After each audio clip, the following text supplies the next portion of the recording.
You'd think that being 209 years old, the United States would have civilized citizens, but not these two goofs.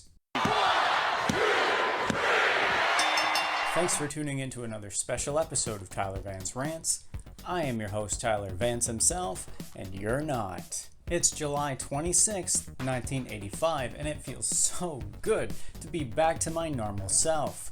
On last week's TNT, everyone tried to talk Quick Draw Rick McGraw out of getting married, and a few of the WWF's top managers bid for Macho Man Randy Savage's services. Both Vince McMahon and Lord Awful Alfred Hayes once again host TNT, and both of them are dressed like hillbilly idiots as TNT itself comes to us from Uncle Elmer's barn. I'd say you look probably almost as ridiculous as I do in this outfit.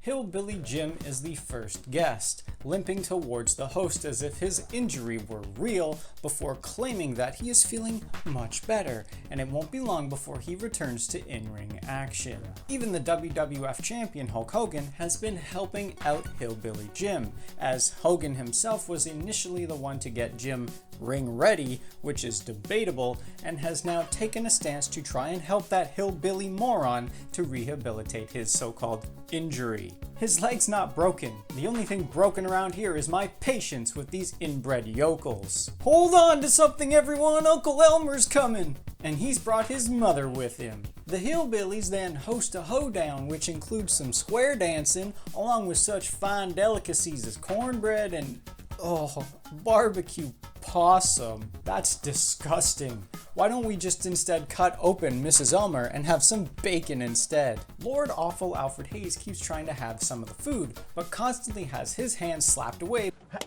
Hey, keep your hands off of that cornbread. You're supposed to ask a blessing before you do that. Do you understand? Because despite all of this talk about Southern hospitality, these people are nothing more than bullies. The new WWF Intercontinental Champion Tito Santana then shows up for the festivities, apparently being a little underdressed, but not due to the fact that he looks like he's auditioning for a role on Gunsmoke, it's because he isn't wearing one of those stupid hats. God, I hate the South so much. According to the WWF Intercontinental Champion, the match that he had with Greg the Hammer Valentine for the championship was the hardest match that Santana had ever had in his entire career, and he would much rather spend an entire week on Uncle Elmer's pig farm than ever have to step foot in a cage again, thanking the moronic masses for always believing in him.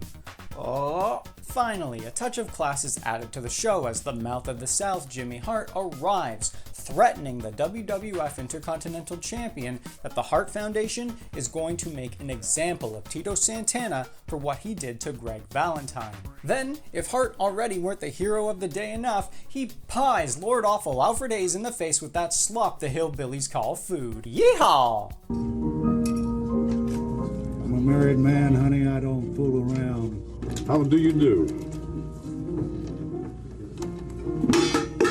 You asked me if you could sit there? No, sir. Did not. Don't you think the American public deserves an apology? Apology? Apologies are for weak men, and Terry Funk is no weakling. There has never been anyone badder, meaner, or tougher than Funk in the WWF. And you better get used to it, or you're going to experience the Mel Phillips treatment for yourself. Thanks for tuning in to another special episode of Tyler Vance Rants. Don't forget to hit the bell, like the video, and subscribe so you're always notified of when good pro wrestling content is released. You can also follow me on social media, where it is 1985 and pro wrestling all over again. That's all for now. So long. And you better get used to it, or you're going to receive the